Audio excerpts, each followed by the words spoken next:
I'm Dr. Ismini Vasileiou.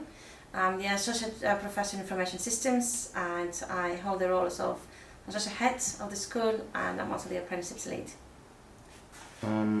What did inspire you to pursue your career, and also how did it had an impact in your life as a woman also? So I come from Greece, and when I decided to do computer science, I was about 15 years old. It was a bit frowned upon at the time.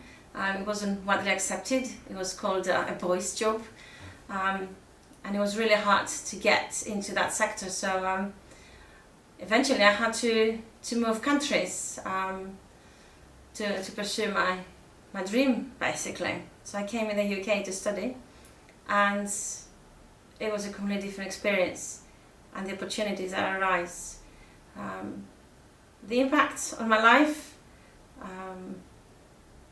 it varies really. I felt free. I could pursue my career, although it's very male dominated even in the UK, and I had to try really hard to either fit in a very male dominated environment or adapt.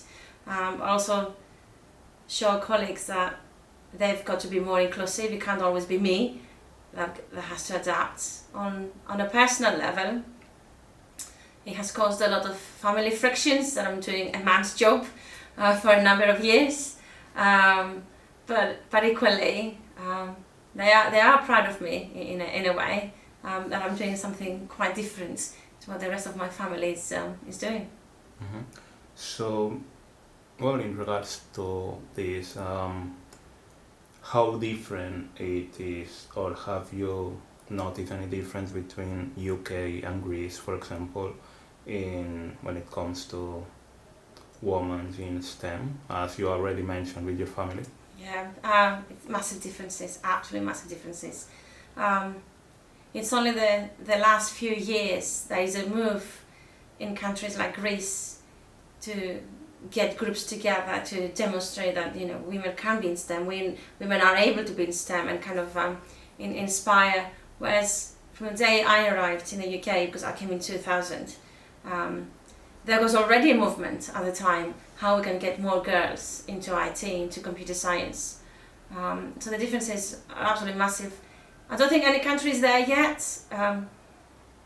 22 years in the field, and I'm still battling the same issues, which sometimes is frightening. I'm wondering what has changed then. But when you start comparing the different countries where they are, then you can really see that change is happening, slow, but is happening. Okay, so would you say that your career have been influenced as a woman? You already mentioned that, but would you say in regards of lack of opportunities or more opportunities, or what people expect from you in workplaces, or how different they treat you? I think I had to, and still have to, try harder. I'm a mum as well, I've got children, so I had career breaks because I had to go on maternity leave, and that was hard because they assume they won't give you opportunities quite often because you will go on maternity leave, and by the time you come back, immediately you're being treated with a stereotype. Well, you've got a newborn at home, so you don't have enough time to do your work. So for us, it's always, for women, it's always that extra effort you've got to put in, because you've got to always compete with people who don't have family responsibilities possibly, or they don't realize that you have to have a balance in your life, and the workplace has to have those mechanisms in place to not only attract those different types of people, but also how to embrace them and make them feel empowered, rather than me always trying to demonstrate that I can do it. Although I've got kids, I can still do it. But even now, I'm in a leadership position, and quite often I will still get comments, "But you've got children." So, but this doesn't have nothing to do with you. So I do think we've got a long way to go until this kind of language changes and the perceptions of people, we're not there yet.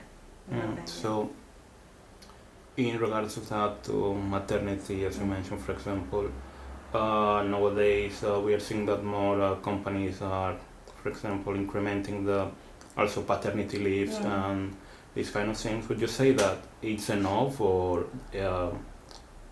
we need to do more things? I think it's a good thing that the policies are changing, but society in general is not there yet, and everything starts from the society. That men to understand that they've got equal responsibilities in raising those children. So how do you educate the boys from a very young age to understand that you've got equal responsibilities with your partner? So the policy is there, but if we look at the numbers and statistics, how many men will take paternity leave, it's still quite low. But it's definitely promising and encouraging that the policies are changing. What would you say that it's the impact of women in STEM, and how beneficial or what changes would have if the percentage was higher or even? I think the fact that women are different can offer something different in the field. We see things differently, and that should not be a problem. Quite often we hear comments like, "Oh, women are so emotional. Women do this, women do that," and I will always go back and say, "And why is this a problem?" And that problem has not been identified because it's not really a problem. We're just different, and society needs to accept that women and men are different. And by tapping in that new talent, by tapping into that, embracing genders, and how every gender might see things, or how every person sees things, can only improve a sector, because you can start seeing things from many different angles. And I can give you an example. I go to conferences very often on AI and automation, and the first question I ask them is, how can you reassure us that your algorithms have unconscious bias? Because they are developed by men, and the statistics, the research has shown that it is being driven by those beliefs. So ensuring there's a gender balance can only improve AI or any other field, because you can get more views and more backgrounds involved. So, as a society, do you have the impression that from, let's say, 20 or 50 years from now, in the past, there has been a change in that sense of how we perceive women? That's a good question. I would like to say yes, but if I look at the wider sector, I'm going to say no. If we still find the need to create women's groups and networks to support each other, if we still have to remind everyone again and again about equal opportunities, then that means we're not there yet. If it's not embedded in the society by now, we still have a long way to go. Even doing this now, it's to raise awareness. And we're doing it, because it's still an issue of the sector. So things might have improved, but it has improved at individual basis or in small groups, not in society in general. We still have a long way to go to find that balance within society. Have you always had the same thoughts and perception about this, or it's something that has been developing and changing over the years of your career and experiences? I think when I first started, I was a bit more naive in terms of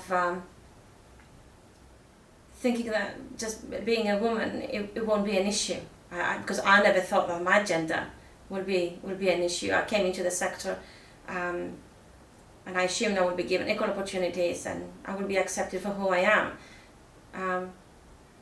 But after 22 years, the fact that I've got to constantly remind everyone basic principles sometimes it can demotivate me. Sometimes it's tiring, but equally I find it inspiring because I always think there's other women coming behind me, younger than me, and I want to improve society for them. I want to improve the working place for them, so that keeps me going.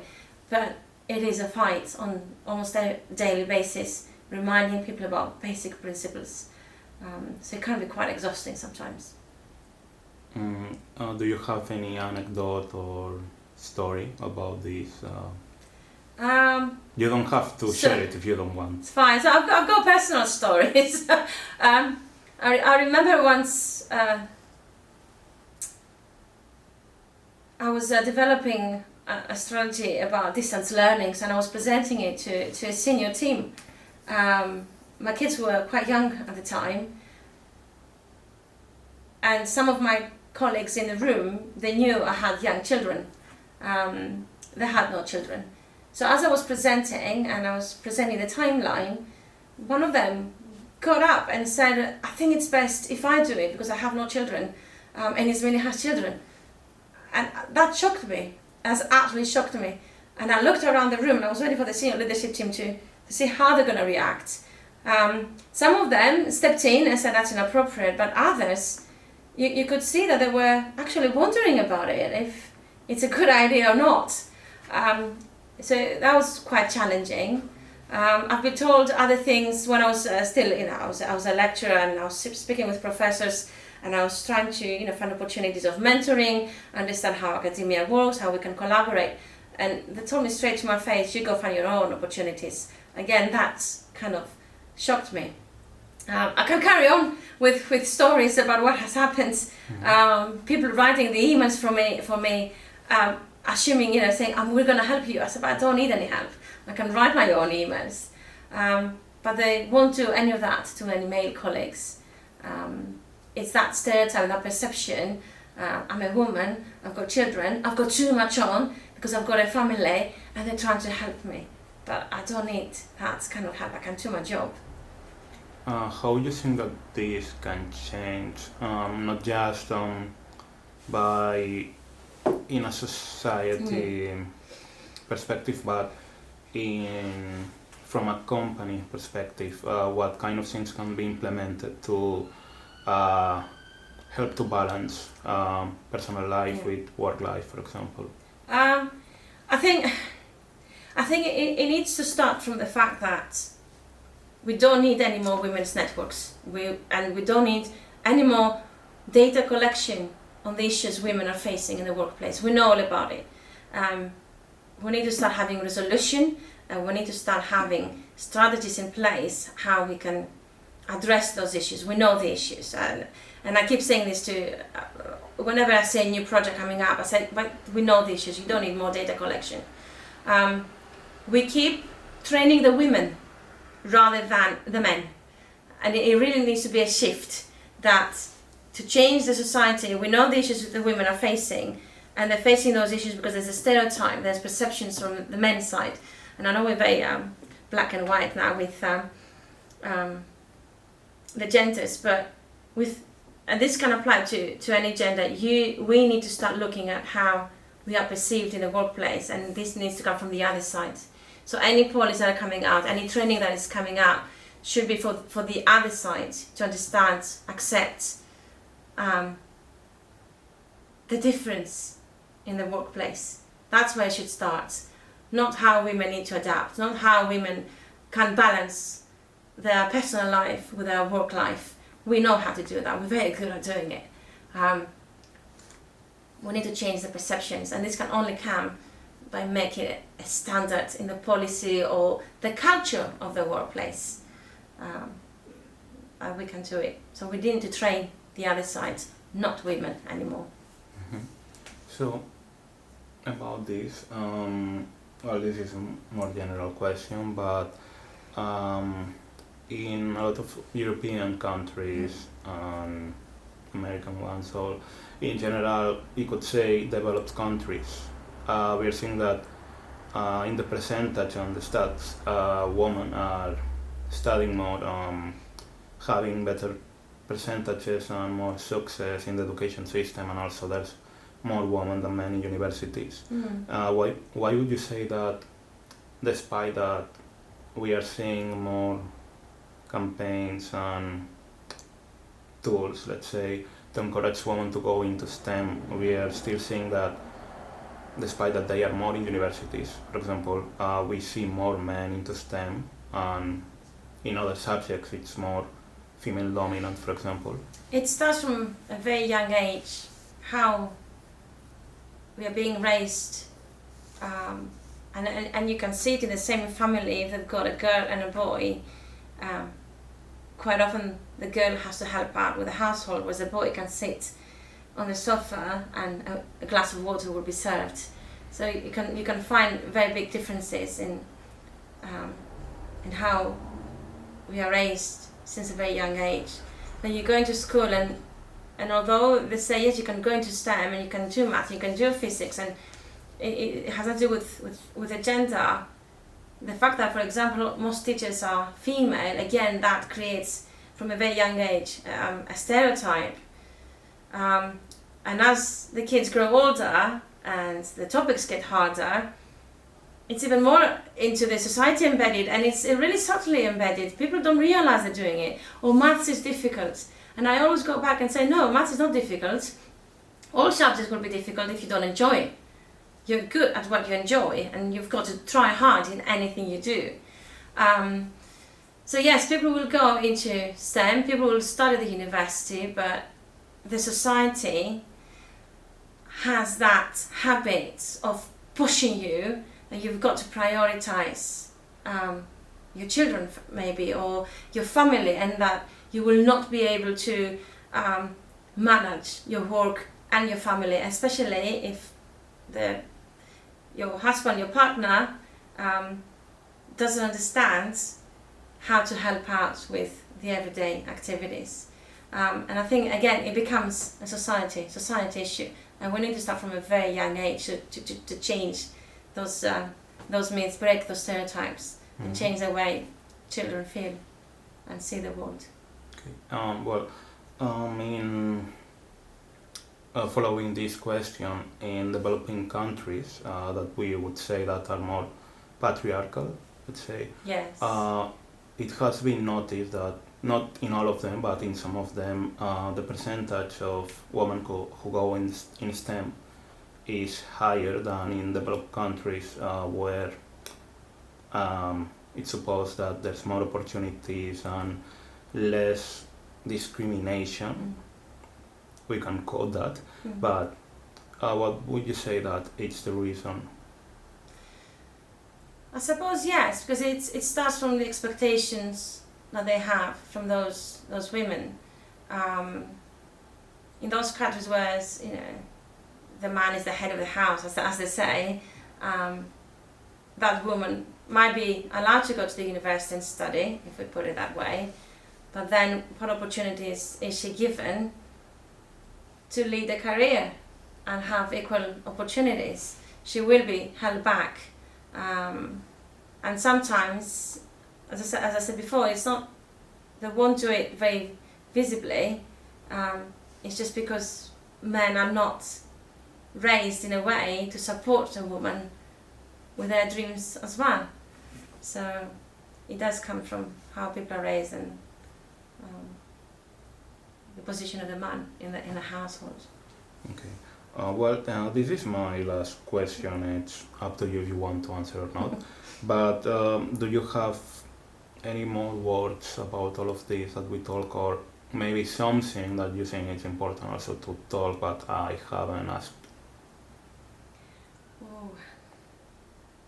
I think the message that we need to send out is that we need to start seeing solutions. We need to stop telling women that if they're feeling underrepresented or they're feeling they're not given equal opportunities, to go find a mentor or to go create a women's network. We don't need any of that anymore. We need plenty networks. We need equal visibility across the board. I think this message really needs to start going out now. We've been collecting data for a number of years. We know the issues. We need to start addressing those issues. We really need to start accepting women for who they are and not trying to change women anymore. So thank you very much for your interview. Okay, thank